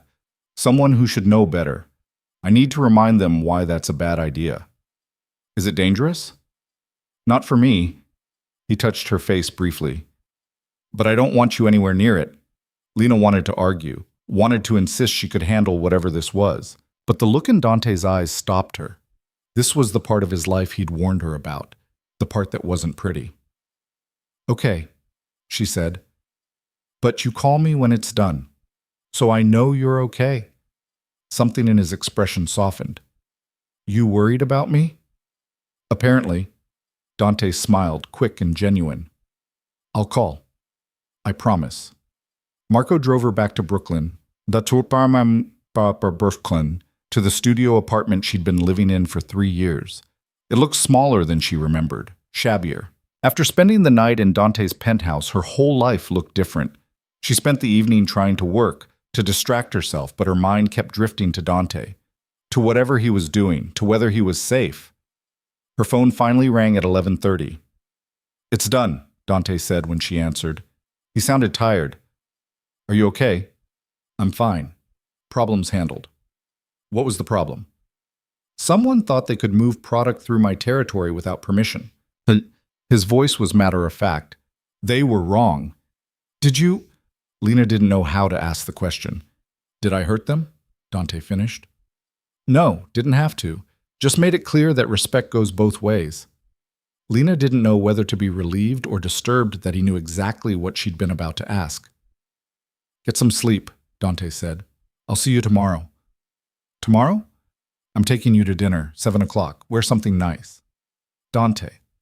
It's not optional, Lena. You said we'd try this. That means actual dates. His voice softened. Please. Okay, she heard herself say. 7 o'clock. Good. She could hear the smile in his voice. Sleep well, Mrs. Moretti? He hung up before she could respond. Lena sat in her tiny apartment, phone in hand, and realized something that should have terrified her, but instead felt almost inevitable. She was falling for her husband. The man she'd married for money and medical bills and desperation was becoming someone real. Someone who showed up when she called. Someone who took care of her mother without being asked. Someone who made her laugh, and made her think, and made her want things she'd stopped letting herself want 3 years ago. And the scary part wasn't that it was happening. The scary part was that she wanted it to. The next 3 weeks passed in a blur that felt nothing like Lena's old life, and everything like falling. Dante kept his promise about dinner. He showed up at 7 on the dot, in a car that probably cost more than her apartment building, and took her to a restaurant where the waiters knew him by name and the menu had no prices. Lena wore the one nice dress she owned, black, simple, bought on sale 2 years ago, and felt underdressed until Dante looked at her like she was the only person in the room. You're staring, she'd said. I'm appreciating, he'd corrected. There's a difference. The dinner had been good. Great, actually. They talked about everything and nothing, her work at the community center, his legitimate business ventures, the books they'd read, the movies they'd hated. He made her laugh, made her forget to be nervous, made her feel like maybe this crazy idea of trying to build a real marriage wasn't so crazy after all. Then he'd taken her home, to her apartment, not his penthouse, and kissed her on the forehead like she was something precious. Tomorrow? He'd asked. I have to work, she'd said. After work, then. And that had been the pattern. Dante showing up whenever she had free time, fitting himself into her life without demanding she change it. Sometimes it was dinner, sometimes just coffee. Once, memorably, he'd shown up at the community center with lunch for her entire staff because he had heard her mention they were too busy to take breaks. Her coworkers had stared, whispered. Maria, who ran the youth programs, had pulled Lena aside and asked point blank who the gorgeous man in the expensive suit was. My husband, Lena had said, and it had felt less like a lie every time. Now it was a Friday night and Lena was getting ready for another date, this one at Dante's penthouse. He'd asked her to come over, said he wanted to cook for her himself despite his earlier admission that he was terrible at it. I've been practicing, he'd told her over the phone. Rosa's been teaching me. It'll either be great or we'll order takeout. Lena was betting on takeout. Her phone buzzed as she was trying to decide between the black dress and the blue one. A text from Claire, who'd been pestering her for details ever since the gallery incident. Dinner tomorrow? You have to tell me everything. The whole internet is talking about Dante Moretti's mystery wife. Lena's stomach dropped. She'd been avoiding social media, avoiding the gossip sites, trying to pretend that the scene at the gallery hadn't become public knowledge. But apparently, pretending didn't make it go away. She texted back a quick agreement and a promise to explain, then went back to her wardrobe crisis. The blue dress won. It was newer, fit better, and made her feel like someone who belonged in a penthouse instead of someone visiting one. The car arrived at 6:30. Marco gave her a small smile as he held the door open. They'd gotten used to each other over the past few weeks, exchanged pleasantries about weather and traffic and nothing important. He was good at being invisible when needed and present when wanted. Lena appreciated that. The penthouse looked different every time she visited. Tonight, warm light glowed from the windows, and she could smell something cooking before she even got off the elevator. Something that smelled surprisingly good. Dante was in the kitchen, focused on something on the stove, wearing jeans and a t-shirt that made him look younger, more relaxed. The sleeves were pushed up, showing the muscle in his forearms, and there was a dish towel thrown over his shoulder. He looked domestic, normal. It was possibly the most attractive thing Lena had ever seen. "You're early," he said without turning around. "I'm exactly on time." "You're usually 5 minutes late." He glanced over his shoulder and his expression warmed when he saw her. "You look beautiful." "You're cooking." "I'm attempting to cook." He turned back to the stove. "Big difference. Come taste this and tell me if it's edible." Lena walked into the kitchen and he held out a spoon with some kind of sauce on it. She tasted it carefully. "Oh my God," she said. "That's actually good." "Don't sound so surprised." But he was smiling. "Rosa made me practice 6 times before she'd let me try it on you." "What are we having?" "Pasta carbonara. Supposedly simple, actually terrifying." He stirred the pot. "If I mess up the eggs, the whole thing becomes scrambled." "No pressure." "Exactly." He set the spoon down and pulled her close, kissing her properly for the first time all week. They'd been taking it slow, painfully slow, by Lena's estimation, but moments like this made the waiting worthwhile. When he pulled back, his eyes were dark. "I missed you." "You saw me yesterday." "Still missed you." His thumb traced her lower lip. "How was work?" "Exhausting." "We had a woman come in with 3 kids and nowhere to go. Her boyfriend kicked her out." Lena leaned into him, letting herself enjoy the solid warmth of his body. "We got her into a shelter, but the waiting list for permanent housing is 6 months." "Give me her name." Lena pulled back to look at him. "What?" "Her name," Dante repeated. "I own several apartment buildings in Brooklyn. I can get her into one of them by Monday." "Dante, you can't just—" "Why not?" His expression was serious. "I have empty apartments. She needs housing. This isn't complicated. It's charity. It's helping someone who needs help." He turned back to the stove, lifting the pot. "You do it every day." "Why can't I?" "Because you're doing it for me." "So?" He started plating the pasta with more care than she'd expected. "You're my wife. Your work matters to you, which means it matters to me. If I can make your job easier, I'm going to." Lena didn't know what to say to that. Over the past 3 weeks, Dante had quietly solved 6 problems at the community center. Donated new computers, fixed the broken heating system, somehow got them a grant that covered their budget shortfall for the next year. He never made a big deal about it. Just did it and moved on. "You're going to spoil me," she said quietly.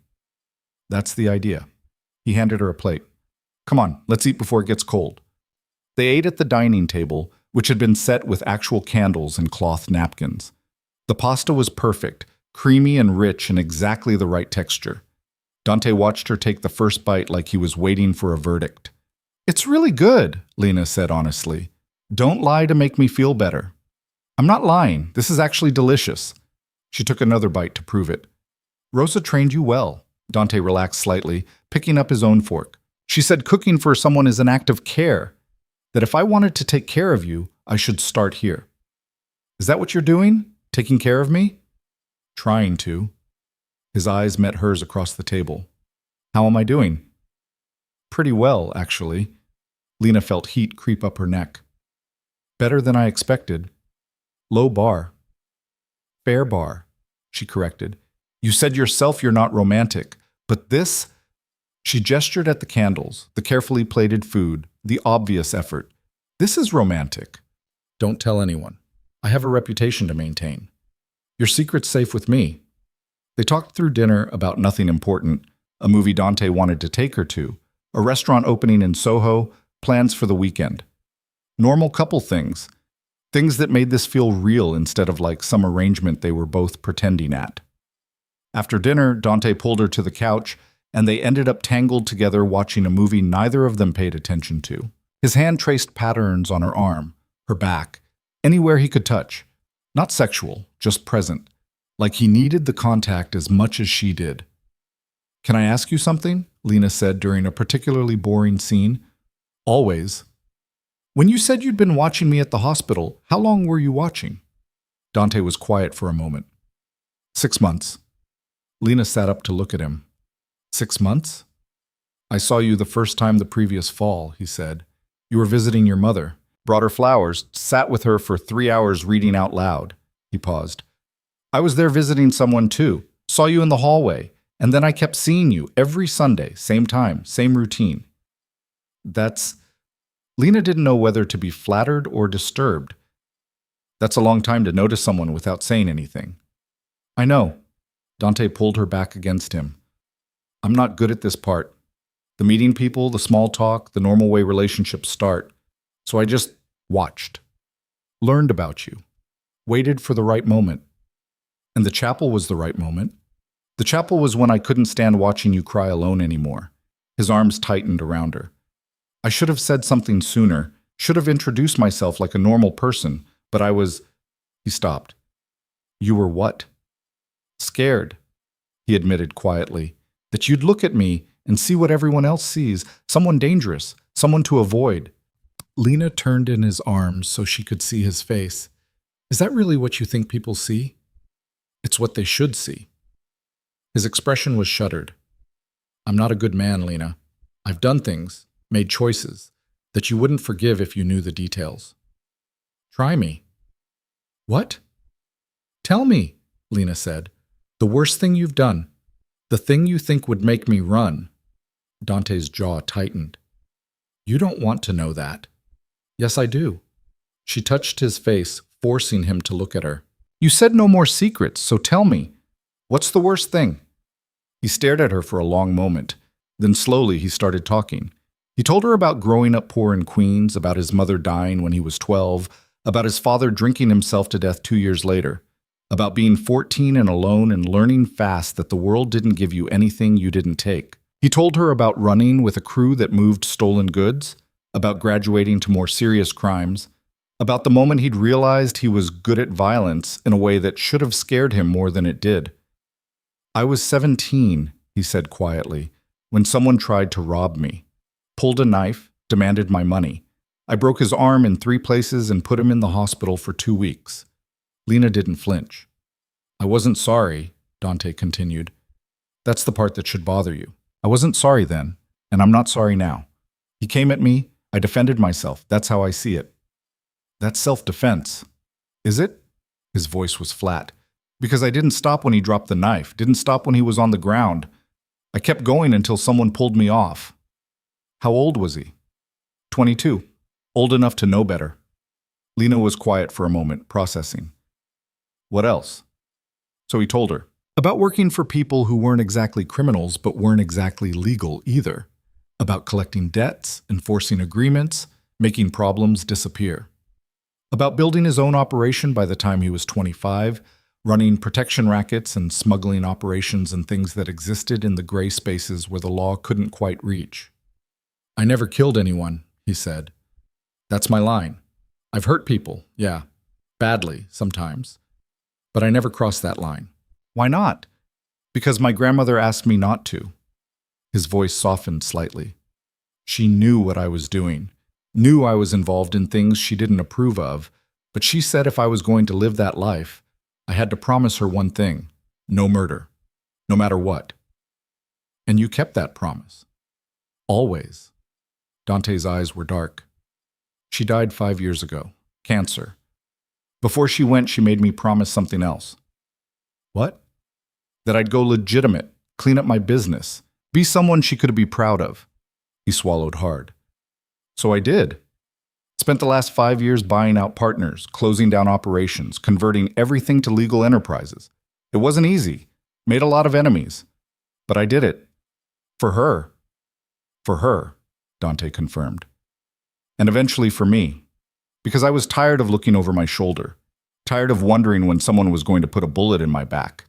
He paused. Tired of being someone no decent person would want to know.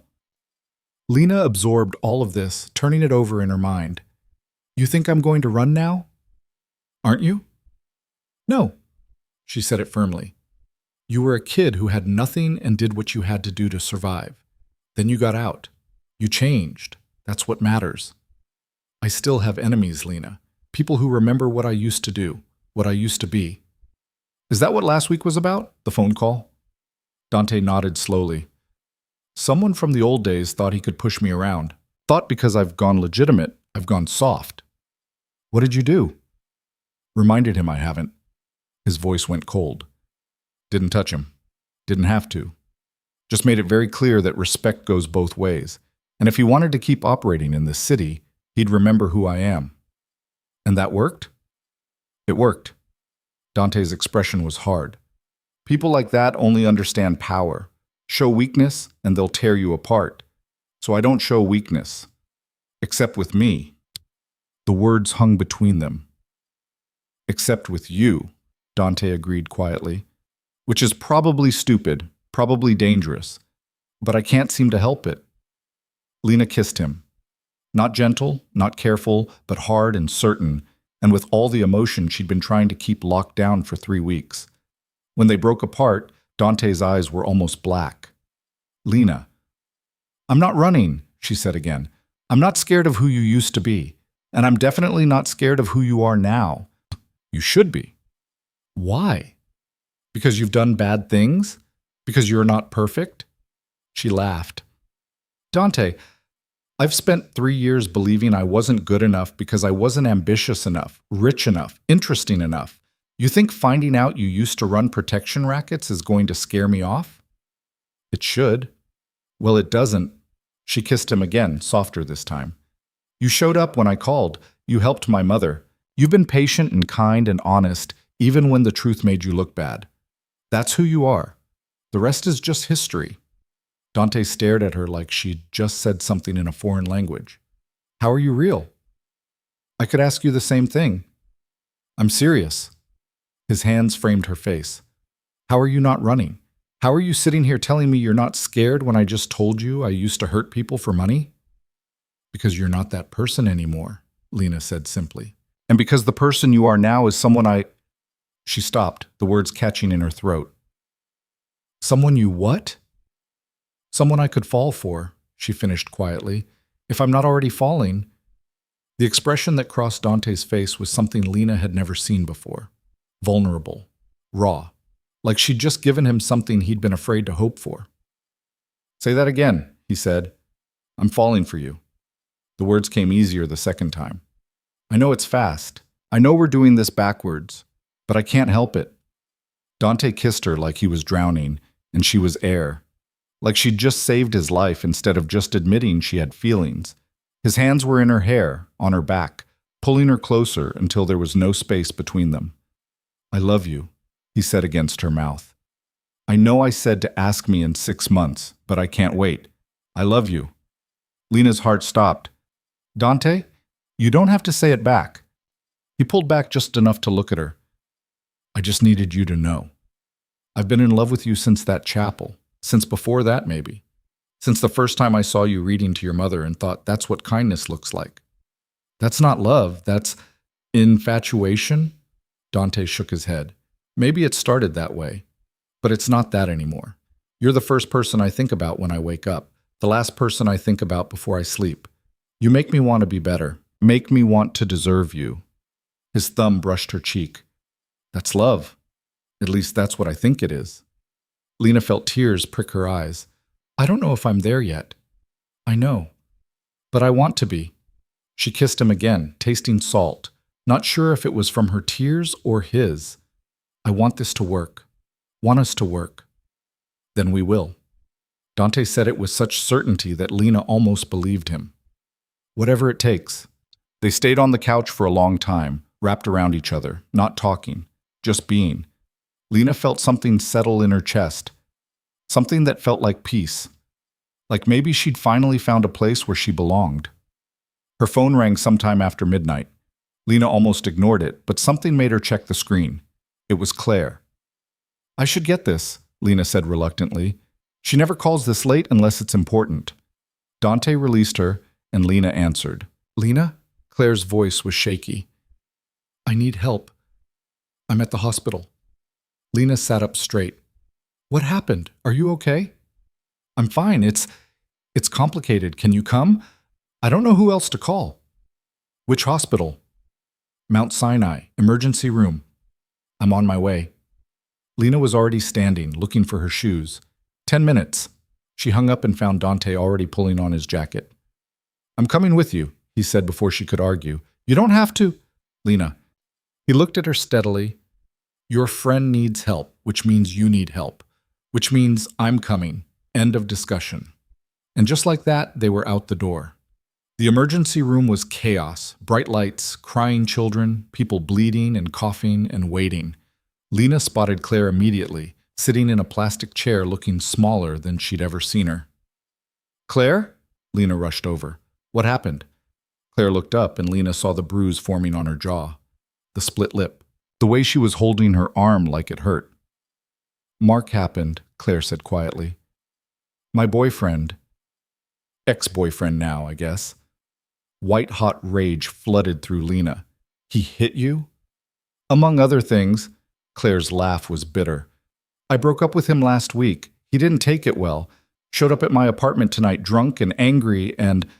She gestured at her face. This.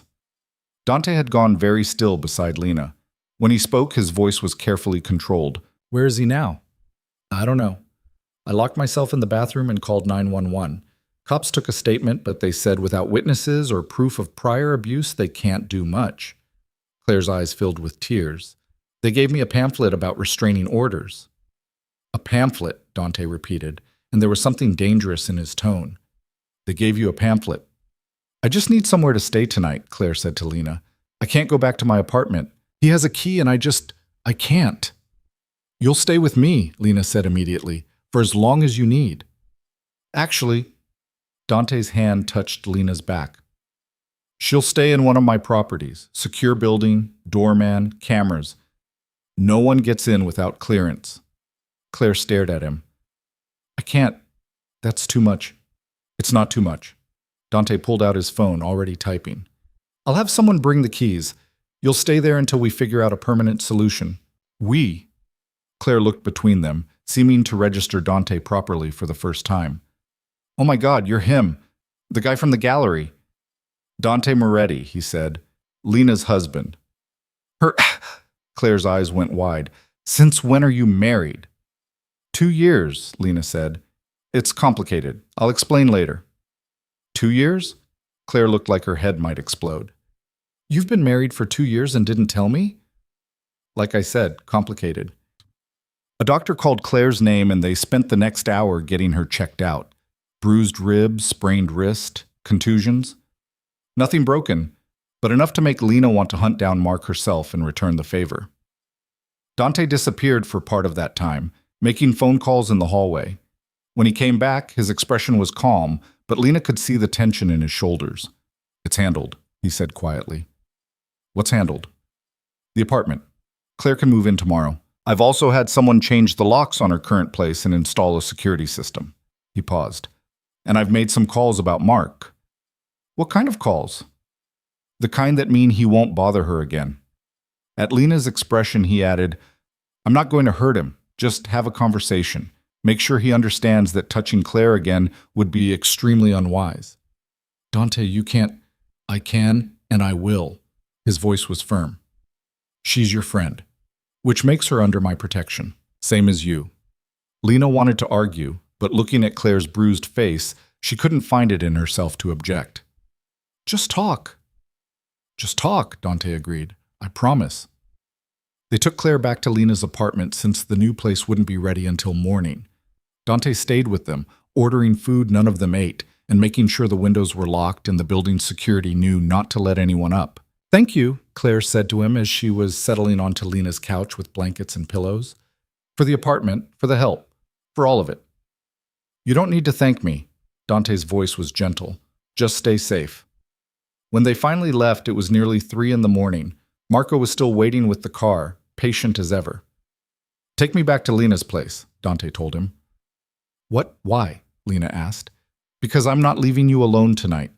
Dante's hand found hers. Not after what happened to Claire. Not when there's any chance her ex might come looking. He doesn't even know where I live. Probably not, but I'm not taking chances. His grip tightened. Let me stay, please. So Lena let him stay. They climbed into her small bed together, still in their clothes from dinner, exhausted and shaken and holding on to each other like lifelines. Dante wrapped himself around her from behind, his arm heavy across her waist, his breath warm against her neck. I meant what I said earlier, he murmured into the darkness. I love you. Lena laced her fingers through his. I know.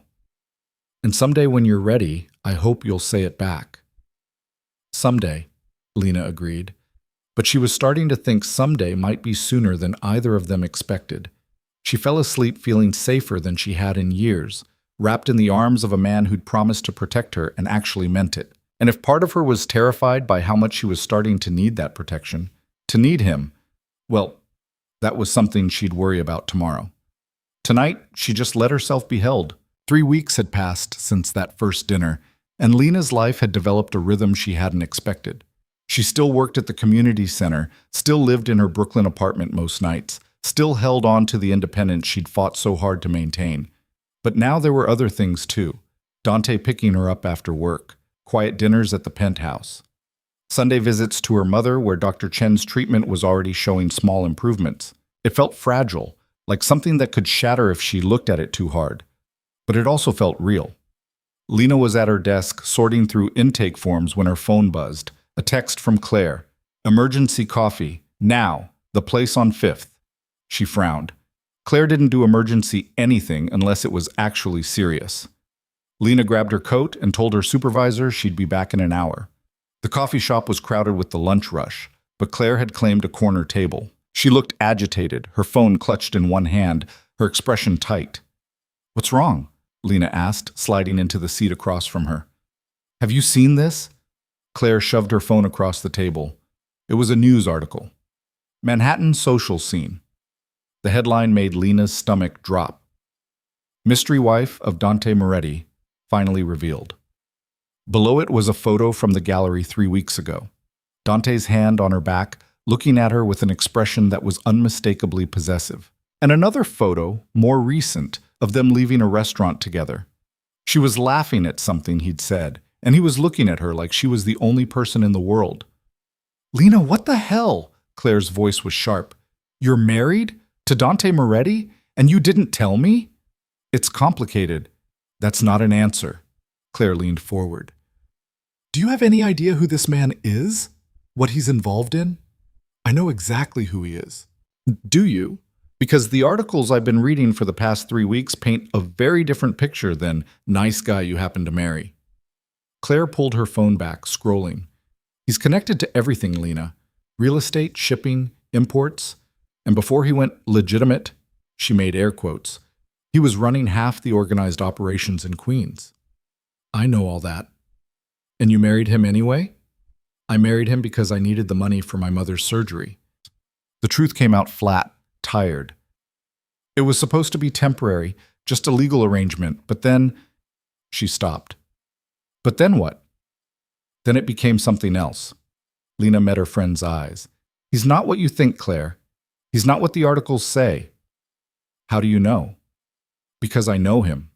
Even as she said it, Lena realized how little sense it made. 3 weeks of actual dating, 2 years of technical marriage, and she was defending a man she barely understood to her best friend. Claire's expression softened slightly. I'm not trying to attack you. I'm worried. This guy, his reputation isn't just questionable, it's dangerous. And now everyone knows you're connected to him. What do you mean, everyone knows? The article's everywhere. Twitter, Instagram, every gossip site in the city. Claire's voice was gentle now. Your name is out there, Lena. Your face. People are going to have questions. Lena felt cold. She'd known the gallery confrontation would cause talk, but she hadn't considered how far it would spread. Hadn't thought about the fact that in Dante's world, attention meant scrutiny. Her phone rang. Dante. I need to take this, she told Claire. She stepped outside, the cold air hitting her face like a slap.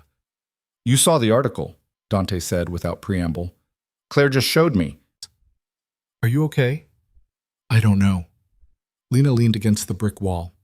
Is this going to be a problem? For me, no. For you? He paused. That depends on how you want to handle it. What does that mean? It means we have options. We can release a statement, confirm the marriage, control the narrative, or we can ignore it and let people speculate. His voice was careful. But Lena, if we confirm it, if we make this public, there's no taking it back. And if we don't, then people keep digging, keep asking questions, keep taking pictures. Dante's frustration was audible.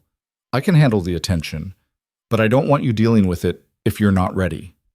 Lena closed her eyes. She'd spent 3 weeks learning what it meant to be with Dante, learning his routines, his habits, the way he took his coffee and the way he smiled when he thought she wasn't looking. She'd learned that he was generous and controlled and sometimes ruthless, but never cruel, that he kept his promises, that when he said he'd protect her, he meant it.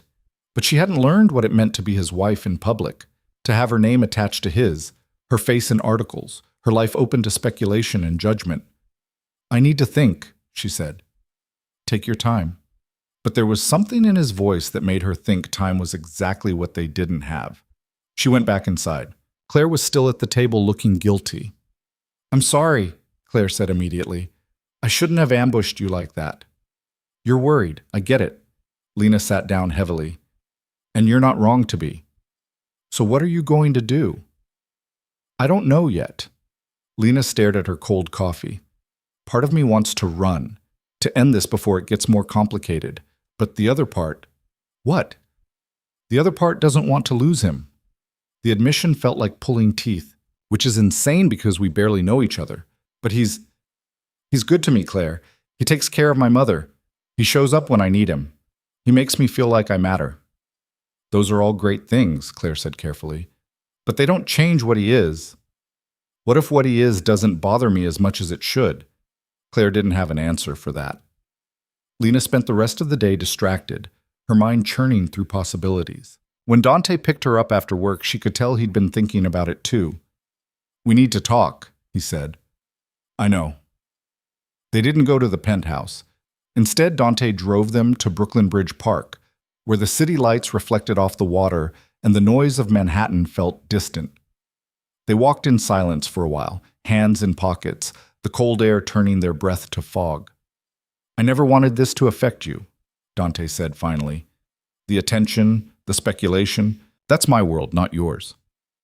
But I'm in your world now, Lena said. That's what being married means. Is it? He stopped walking, turning to face her. Because I've been thinking about what you said, about keeping your independence, your apartment, your life separate from mine. And I'm wondering if maybe you had the right idea. Lena's chest tightened. What are you saying? I'm saying maybe we end this before it gets messier. Dante's voice was controlled, but she could hear the strain underneath. The article's out there. People know we're married, but we could divorce quietly, let it fade. You could go back to your life without all this baggage. Is that what you want? Hell no. The words came out sharp. But what I want doesn't matter if it's making your life harder.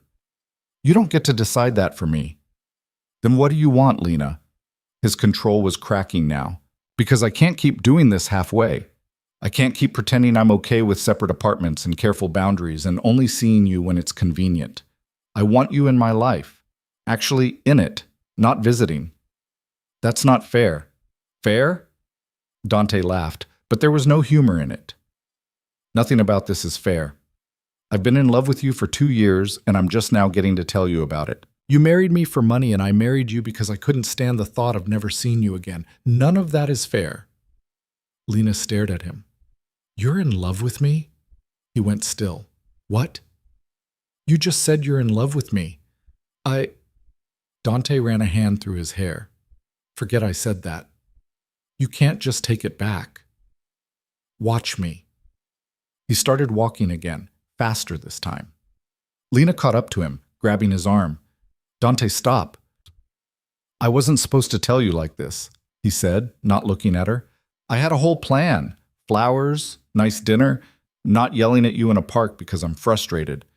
You're in love with me, Lena repeated, and this time it wasn't a question. Yeah. He finally looked at her.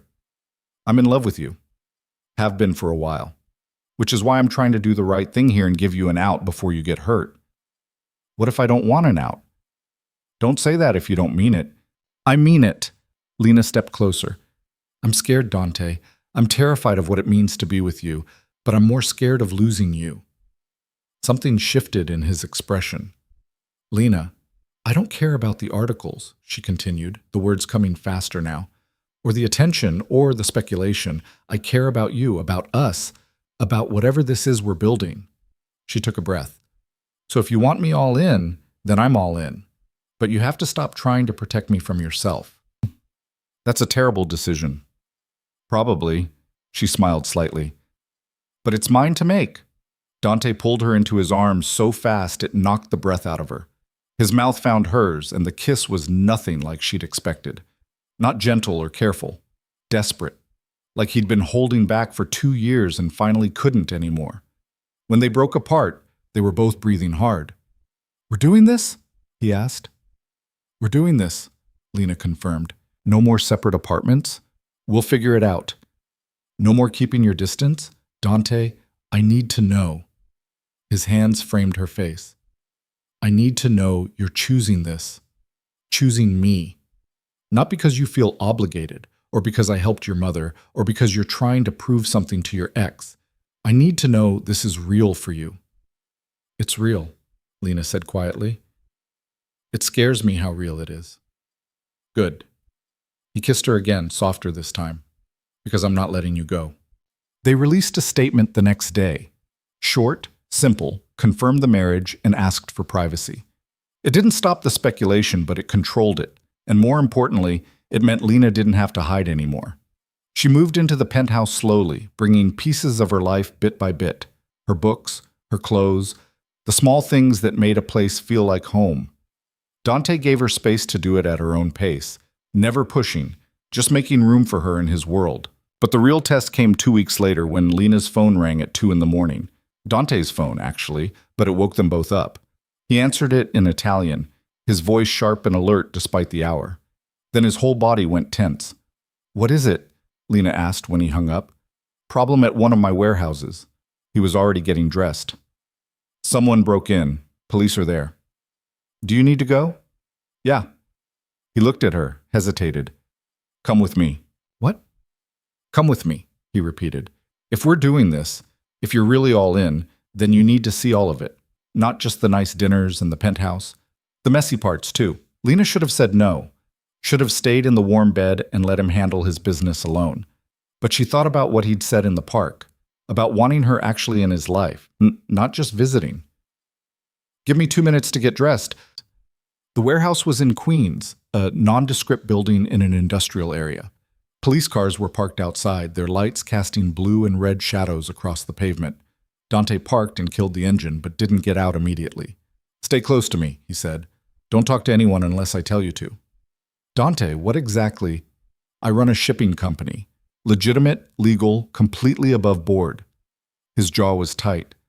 But people know what I used to do. They know my reputation. So when something like this happens, they assume the worst.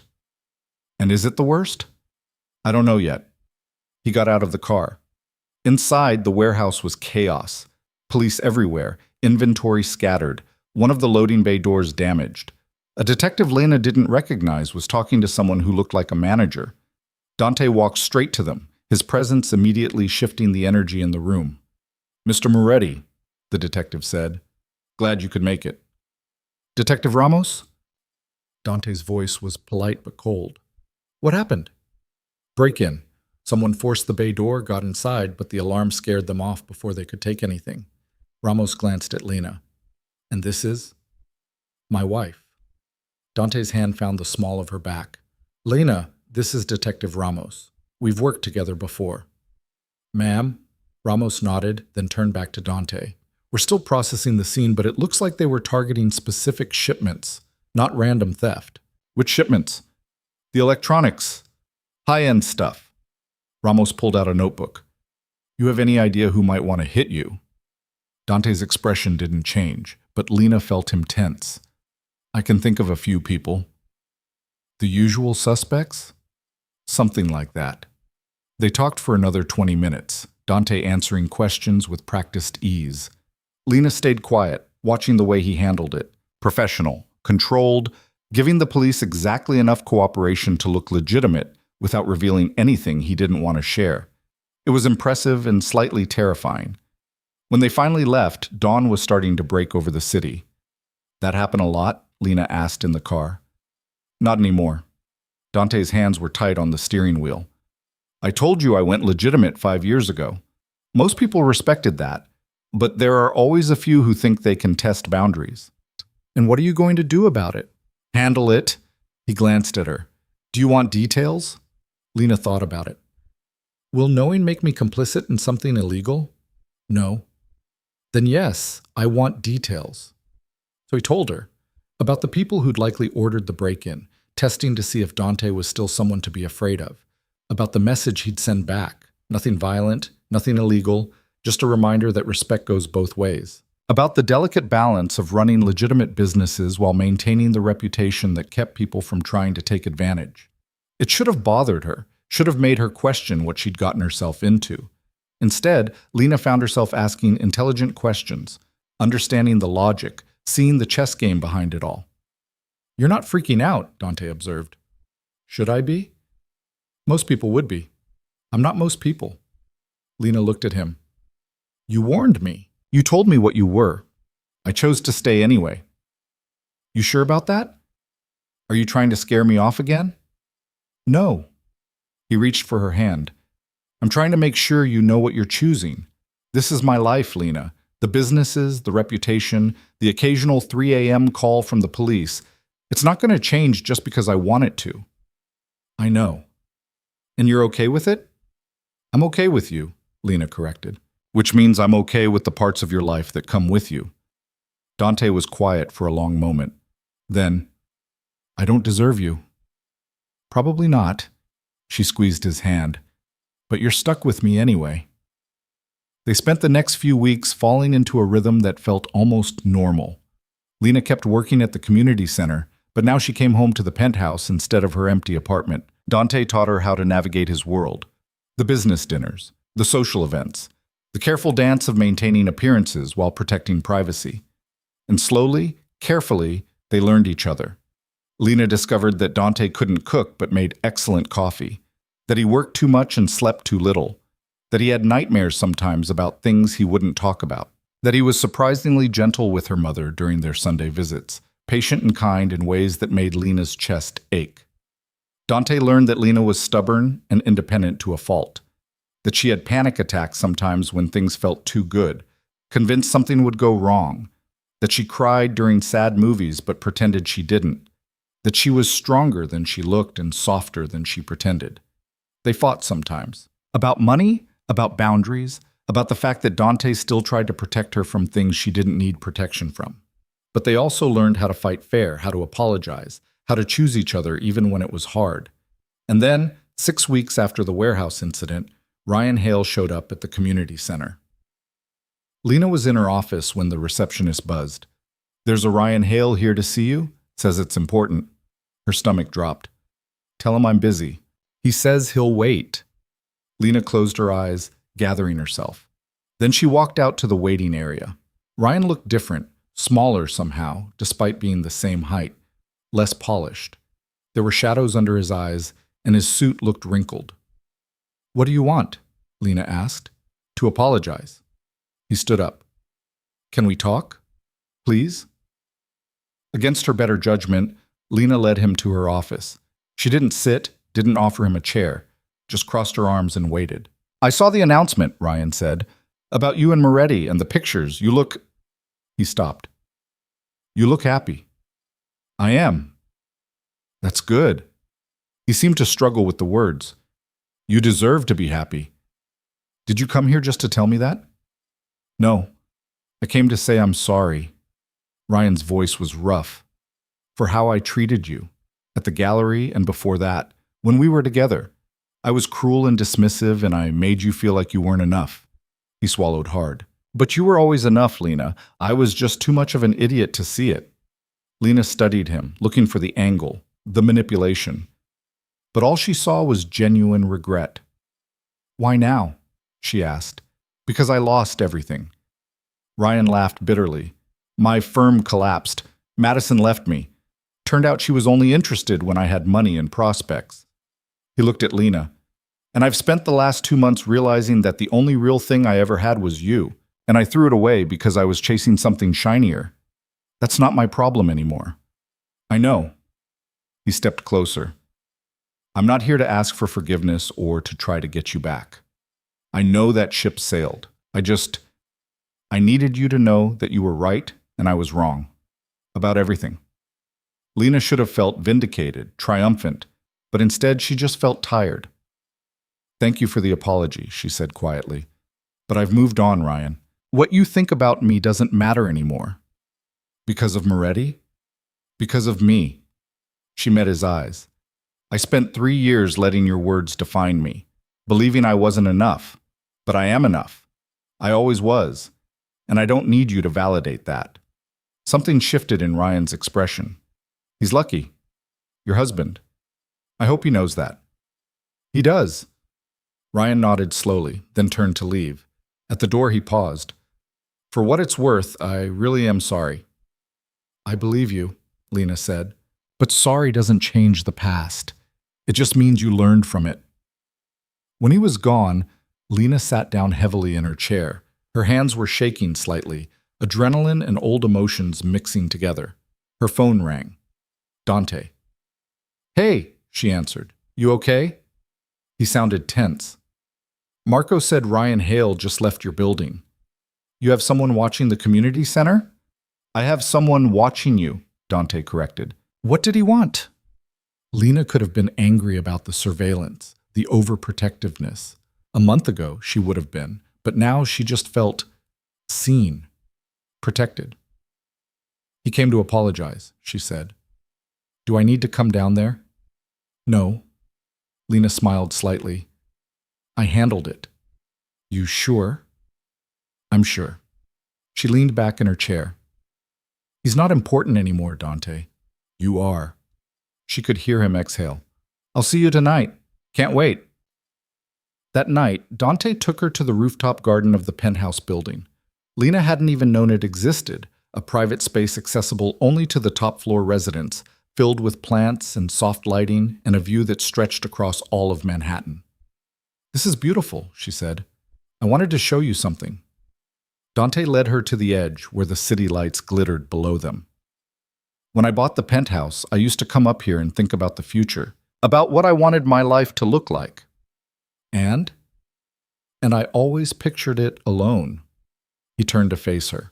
I'd built this empire, made all this money, created this life, but I couldn't picture sharing it with anyone, couldn't imagine trusting someone enough to let them in.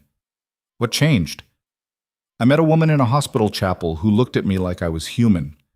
Dante's hands settled on her waist. And suddenly I could picture it. All of it.